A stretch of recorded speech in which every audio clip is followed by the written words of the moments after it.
Ladies. Good evening. Welcome to another late night conversation where we talk about overcoming toxic or narcissistic relationships. If you are new here, my name is Nailah Abdullah. I am a mental health therapist turned toxic relationship coach, and I work with women helping them to heal and to rebuild from toxic and narcissistic relationships. That applies to you if you are still in one or you have already left, but you understand the impact and aftermath of coming out of that relationship. So, tonight we are going to be answering some questions. If you watch the replay, please know that I read all of my comments. So, if there's anything that I share, um, that you have a question about, feel free to put it in the comments below. And for those of you who are here with me, welcome. Let me straighten this out a little bit. Welcome, welcome, welcome. Yeah, so even though I have a list of questions here that I've read and comments that I'm going to be responding to, but you also can feel free to add any into the comments while you are here with me tonight. My purpose here is just to serve you as much as possible, to answer any questions. Besides being a coach and a mental health professional, I've also been in a narcissistic relationship in the past, a 10-year relationship. I have experience with narcissistic family relationships. And I know what it feels like to feel confused, to have a lot of questions, trying to understand what you're going through or what you've been through and where to go next. I get it. So that is the purpose of these late night conversations, is to answer those questions for you. All right, so let me get into the first question here. The first question is, why does a narcissist block and then unblock you? So I'm sure you're referring to the person that wrote this question. They're referring to on a phone or maybe on social media, but I think probably more so on the phone, where they'll block you and then they'll unblock you. And the reason for that is they're playing games, right? They want you to worry. They know also that you are struggling with trying to detach from them. They know that you are in a place of confusion. You're not certain on what to do. You're not certain on where you stand with them or where they stand with you. They know that you are stressed. They know this about you, and they actually love it this way. So them blocking you, welcome ladies, welcome, come on in. I'm answering some questions here tonight. If you were with me last night, you know what this is about. And if you have any questions, you can go ahead and put them in the comments below as well. But yes, so this is a game that they're playing. Okay, they want to keep you confused. They want to keep you stressed. It's also a form of a bait, right? So they know that if they block you, they're going to hurt your feelings because you're going to feel sad that they block you, and then unblock you. That they know that that's going to make you question, well, this very question, why are you unblocking me? Are you unblocking me because you want to talk? Are you unblocking me because maybe we can get back on good terms? It's all to stimulate more confusion and more stress and more chaos, which is what they love, which is why it's so important to go no contact and to maintain no contact, because then you rip away their the upper hand they have. They won't have an upper hand with you anymore, right? You take that weapon away from them. If you don't participate in their games, if you have gone no contact with them, you won't even know whether they blocked you or not. You see, people don't realize that even looking into what a toxic or narcissistic ex is doing is still allowing them to play games with you. You don't have to be in a relationship with these people in order for them to still torment you, in order for them to still manipulate you, in order for them to still gaslight you, right? You don't have to be in a relationship with them in order for them to do this. So this is an example, the whole blocking and unblocking, blocking and unblocking that they're doing. That is a way that they're still playing mind games with you. This is why going no contact is so, so important. Okay. And I know it's sometimes easy to go no contact, but then it's hard to maintain the no contact. But it's necessary.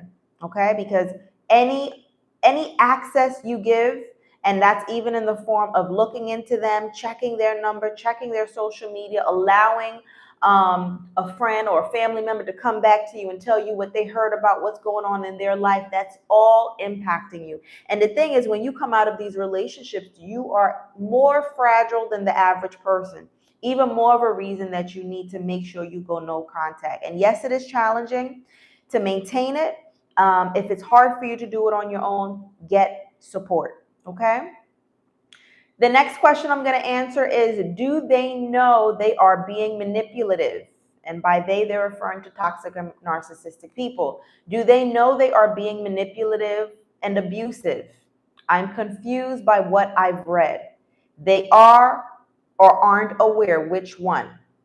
So a couple questions that I'm going to answer in this. The first one is, do they know they are being manipulative and abusive? So before I answer that, the way I work with clients is I don't want to just be here to tell you things. I want to empower you to be able, once you're no longer working with me, that you are equipped and empowered to be able to answer these questions for yourself. Because the reality is, toxic and narcissistic people are everywhere, just like all other types of people, right? So they're going to cross your path. So healing is not just about feeling better, but it's about evolving and being able to spot the red flags and knowing how to deal with these people and understanding how they work as well. So do they know they're being manipulative or abusive? Let me ask you this question. Do they behave the same around all people, in all environments, and with all different types of people? Do toxic and narcissistic people, do they all behave the same in all situations and with all people? If you want to answer that, I'll give you all a couple seconds to answer that. Do they act the same at home as they do with their friends, as they do with their colleagues, as they do with their family members, as they do with strangers, as they do with your family? Do they act the same? Do they treat everyone the same? No. Exactly. The answer is no. So what that says, that's your answer right there. If someone is going to change, if someone is going to treat you poorly, but then on the outside treat other people kindly, right? So not consider your feelings when you say your feelings are hurt by their behavior, or they're speaking harsh and rude to you, or whatever it is that they're doing to you, right? If they don't do that to other people, they're showing a completely different face to other people. That means their behavior is calculated, right? Because they're picking and choosing how they're going to act based on who they're around. That means it's intentional, right? If they were completely clueless about their behavior and this is just who they are, they would act the same all the time around all the same people, right? And in this message that I read, where she said, I'm so confused by what I've read, this is the problem I have with people getting so caught up in studying narcissism, that they lose focus of what really matters. There are people with PhDs in narcissism that have watched hundreds probably of videos on YouTube about narcissism, maybe even taking courses on narcissism, but they are still stuck. And the reason for that is, I believe some people have lost the practicality of what it means to heal. Healing does not mean just studying the other person. Healing means understanding, yes, them to a certain extent, but more so you evolving, you being able to spot those red flags, you being able to make sense of the dynamics in a relationship, any relationship, right? So becoming more wise, bringing in common sense, this person acts different around different people, right? So that is the answer. Do they know they're being manipulative? Yes, they do. They're calculating exactly who to show it to, who to treat differently, who to manipulate, who not to manipulate. They know exactly what they are doing. Okay? So be careful with getting so caught up in reading all these different things, right? be careful. Be careful with overstudying narcissism, that you lose sight of your own common sense and losing sight of focusing on you evolving so that you know how to deal with these people in the future, because they're there, right? Welcome, Hareen. Welcome. All right. So for those of you just coming in, I am answering some questions. If you are new here, I am a toxic relationship coach with a background in mental health therapy, and I work with women helping them to heal and move on from narcissistic relationships. All right. So the next, and if you have any questions, you can put them here as well. I have a list of questions here in front of me, but if you have any questions, feel free to put them in the comments, and I will be more than glad to answer them for you. So the next question I'm answering here is, how long did it take before you stopped wondering how he and the new supply were doing, and when you stopped wanting to reach out? So how long does it take before you stop wondering about the toxic and narcissistic ex? And how their new supply. So if you're not familiar with the term supply, they're referring to the new girlfriend, right? Supply is used in the world of narcissism, because narcissists need people to supply them attention, supply them admiration, supply them with basically a host, right? Because they're like parasites, a host that they can control and manipulate, right? So any partner is considered a supply. So that is what this person is referring to here. So she said, how long did it take before you stopped wondering how he and the new supply were doing? So there is no timeline on how long that will take. The timeline depends on you.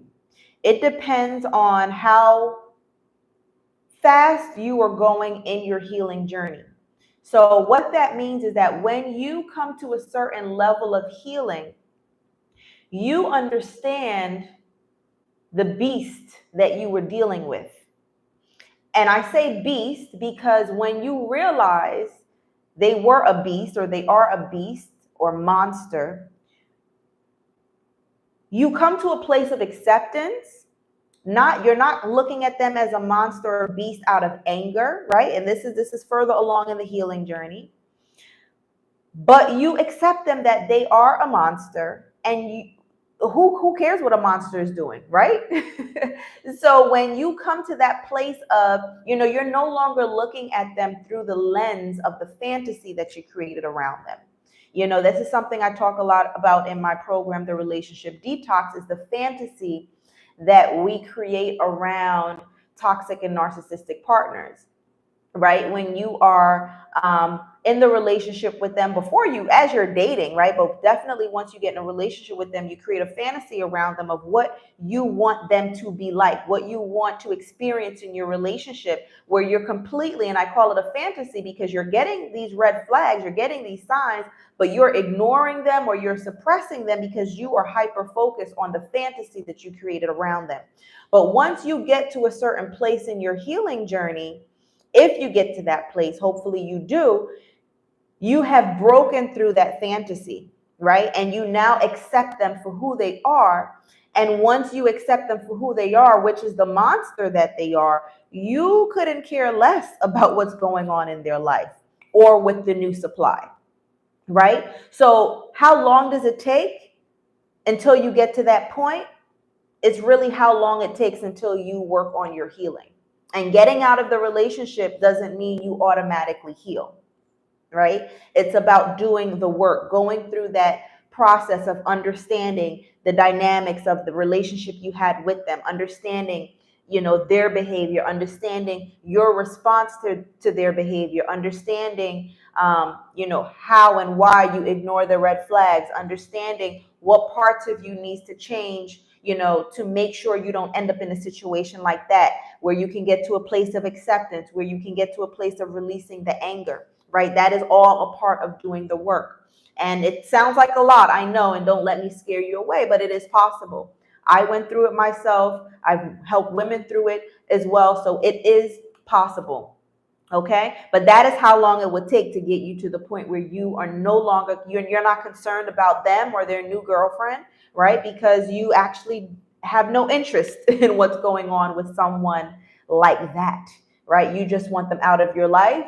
You pray over them and you let them go. You give them back to God, right? Um, and she had a second part to the question here, and the new supply, when you stop wanting to reach out. So same answer. Once you get to a place of acceptance that this person is not the fantasy that you created in your mind, that this person is a lost cause, this person is a monster that clearly you don't want anything to do with, you will no longer have a need either to want to reach out. Not at all. Not at all. That will completely go away. But again, I think a lot of people make the mistake thinking that because we're broken up, that's it, right? That all these things are going to go away. No, sometimes after the breakup becomes a whole level, a whole new level of issues, right? Because now you're out of the relationship, but you're feeling confused. You're wondering what's going on with the new girlfriend. You're wondering if you made a mistake. So coming out of the relationship does not mean automatic healing. The next question I have here is, how did everyone handle the flying monkeys? So for those of you who are not familiar with that, flying monkeys is a term used also in the world and study of narcissism. And I believe it comes from the movie The Wizard of Oz. Don't quote me on it, but I believe that's where it came from, because I was questioning too, like, where did this come from? But a family member of mine said, yeah, I think it's from that movie. So in The Wizard of Oz, if you remember from our childhood, where the monkeys, the flying, they were literally monkeys that flew, they would carry back information to the Wicked Witch, right? So the question here is, how did everyone handle the flying monkey? So the flying monkeys in the case of a narcissistic relationship is where narcissists, once they realize they can't control you, they start to recruit, which I think is a perfect word. They start to recruit people that will bring them back information about what's going on with you, or carry back information to you in order to trigger you. Yeah, a flying monkey could be a friend of theirs. It could unfortunately possibly be a friend of yours that turns out to be more on their side. It could be family members. And sometimes flying monkeys are aware that they're flying monkeys. They're also as evil as the narcissists, and they love what they're doing, and they love causing pain and chaos and drama. Sometimes flying monkeys are just very naive, simple-minded bystanders, right? People who don't even realize they're being manipulated. Unfortunately, sometimes the children can be that, right? And it could be small children or teenage children or young adult children who don't realize that their parent or uncle or aunt or whatever is a narcissist, and they are being used to carry information back and forth. So the question is, how do you handle flying monkeys? This is a challenging one, but a very necessary one. You see, when you realize the person is narcissistic or toxic and you remove them out of your life and you go no contact, that is going to feel like a loss, right? It's really a loss of a fantasy, not the actual person. But another loss you're going to experience is you may also lose other people that was in your life, because you have to protect yourself at all costs. You cannot afford to expose yourself to anyone, whether they're aware of it or not, that is going to serve as a flying monkey. Again, whether they are aware of it or not, you're going to have to also set boundaries with them. Now, of course, depending on who it is, if it's your own child, that will be a little bit more difficult. But you still have to set as many boundaries, firm boundaries, as you possibly can. When it comes to friends, relatives, you may have to cut some people off, right? In some cases, you can have that conversation. For the ones that you realize maybe are not really aware that they're being manipulated, you know that they're actually good people, they have a good heart, but they're just maybe naive. Those are the ones you can maybe take some time to explain, but not any long explanation, because right now you are in a fragile state. You don't have the energy or capacity to pour into other people, right? You need to reserve some of that for yourself. But again, if it's people that you know actually mean well, you can have a, limited amount of energy put towards explaining to them, listen, I don't want to hear anything about this person. I also don't want any of my business being taken back to them. I can't tell you what to do, but I would prefer you not to talk to them. If you do, keep me completely out of it. That's the furthest I would go. So in those cases, you can explain it. But there are cases too. There are people too who maybe you didn't realize. Maybe this is the breakthrough where you see people's true colors. I was talking to someone that I work with the other day, and she was sharing with me how she realized she has a big family, and she has some family members that have stood by her side. She was in a narcissistic marriage for several years. And she said, there's some of my family members who have my back regardless. They don't question what I say. They don't doubt what I've explained to them about what I've been through. And then there are others who are still talking to the narcissistic ex-husband, who are spreading rumors, allowing themselves to be used as flying monkeys. And I said, this is a follow-up conversation we had. And I said, this is a blessing. Yes, it hurts, but sometimes blessings hurt. Because what this does is it allows you to see who is really for you. If this narcissistic husband did not come into your life, these people, some of these family members who turned against you, you probably would have never known who they really were. It's so empowering to look at things from a different perspective instead of a woe is me perspective, or I'm the victim and how could people do this? Yes, you are a victim because you were targeted and you were mistreated, right? And being a victim doesn't mean you were looking for a pity party, but you were the one that was abused and targeted. However, you are also blessed when people expose who they are, right? So how do you handle flying monkeys? Many of them, you're going to have to distance yourself. Some you're going to have to cut off completely. Some you're going to have to just distance yourself a bit. But the ones where it hurts, where you realize these people are really siding with these other people, it's a blessing. Please know that it is a blessing. There was something else that came to mind. In addition, like I said early on in this call, for those of you who were not here before on this live, is that in addition to being in a narcissistic romantic relationship / marriage, I also experienced narcissistic family relationships. And the flying monkeys I experienced in that were some family members saying that, have your back. They know you're a good person. They believe that you're not just going to make up a story, and, they know not to get too involved with that narcissistic person. But there were some who you realize could be bought, and narcissists love to use money. They love to use any leverage that they can get.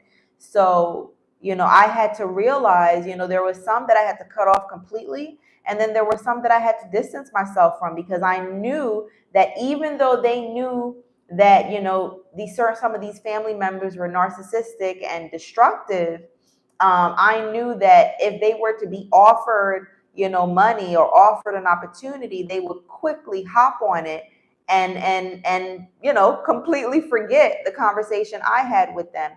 So they are easy to be bought. And that's a tool that narcissists use a lot, is money, right? For people that lack integrity, right? Because if someone is dangerous, someone has been hurting people, there's no amount of money or opportunities that's going to allow you to be involved with them unless you lack integrity and you have a price tag on your head, right? But it was my responsibility to distance myself from people that I knew could possibly be used as a flying monkey. All right, so the next question, and this might be the last one, the next question is, can narcissists change and actually be capable of love, loyalty, and honesty? Another good question, very common question. And for those of you just coming in, know you can post your comments down below as well as I go through some of these questions. So I just made a video on this actually, and I believe it was called, give me a second to think, Can a Narcissist Heal and Stop Being a Narcissist? So check out my channel for that so you can get some of what I explained on that video as well.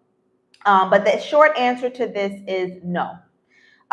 This is a personality disorder. As much as you hear the word narcissist thrown around, this is a legitimate disorder that is in the Diagnostic Statistical Manual, which is the book that mental health professionals use to diagnose people. So the same way that a physician, a medical health doctor would diagnose someone with diabetes or hypertension or cancer or anything like that, you know, those are official diagnoses.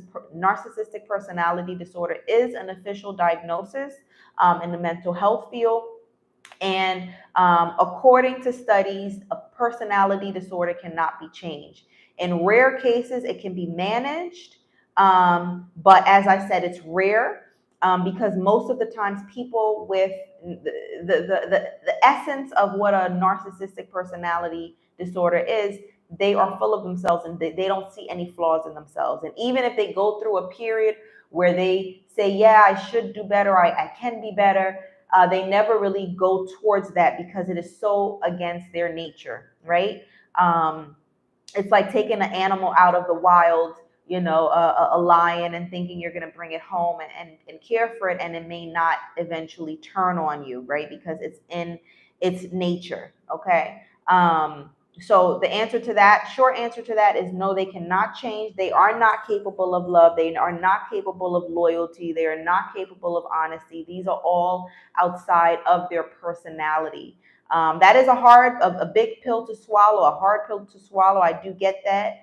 That's why I'm sure that's why that question comes up a lot. But the sooner you can accept that, the better off you will be, because where you will find yourself if you don't accept that is you will continue to think, and this is one of the reasons many people stay in these relationships for so long, or at least not in the relationship attached to these people, is that you think you have the magic touch. You think there is something special about you. You think that there's something powerful about you that can change these people. And you are actually wasting your time and energy, and you're also exposing yourself to more damage. So as hard as this is, and I get it, I've been there, as I said, outside of my toxic narcissistic romantic relationship, which I thought I could also change with a lot of love and education and support and patience. I also thought the same thing about narcissistic family relationships. And the moment that I accepted that there's no amount of love and power that Nailah has that can change this, yes, there were many, many nights of tears, but sometimes the truth hurts, right? And sometimes you need that. You need to accept that in order to be able to move on and heal. So I think, let me see, how am I on time? I think this might be the last question I'm going to answer for tonight. Set your notification bell. If you are new here, welcome. We talk about overcoming toxic relationships, narcissistic relationships. Go ahead and hit the subscribe. And if you're already, once you're already subscribed, once you hit that subscribe button a second time, you'll get a drop down where you can hit all notifications, and that will notify you when I come in live. But I really like that I'm able to answer these questions for you. I got some really great feedback this morning about our late night candle lit conversation last night. I don't think I posted it yet. It took a while to upload, so I'm gonna post that sometime tomorrow. But yeah, I got some really great feedback about it, and I really love to answer your questions. So you are getting out of that state of feeling confused. If you are looking to heal and move on from any toxic or narcissistic relationship, go ahead and click the link in the description box below. If you're watching the replay, for those of you who are here with me now, you can still click the links in any of my recent videos or on my channel, but you can also go to the relationshipdetox.co. That is a program I have where I teach you everything you need to know in order to heal, in order to move on, in order to rebuild yourself from the impact of a toxic and narcissistic relationship. And at the time of this current recording, I'm also offering 1 free month into my group coaching community called Thrive. All right. So I hope that was helpful. You all have a blessed night. I will probably be in here again tomorrow night. So that will be around 9 p.m. Eastern Standard Time. Turn on your notifications, and I'll see you in the morning. I'm also here in the mornings, Monday to Friday, 8 a.m. Eastern Standard Time. All right. Y'all have a blessed night. See you soon.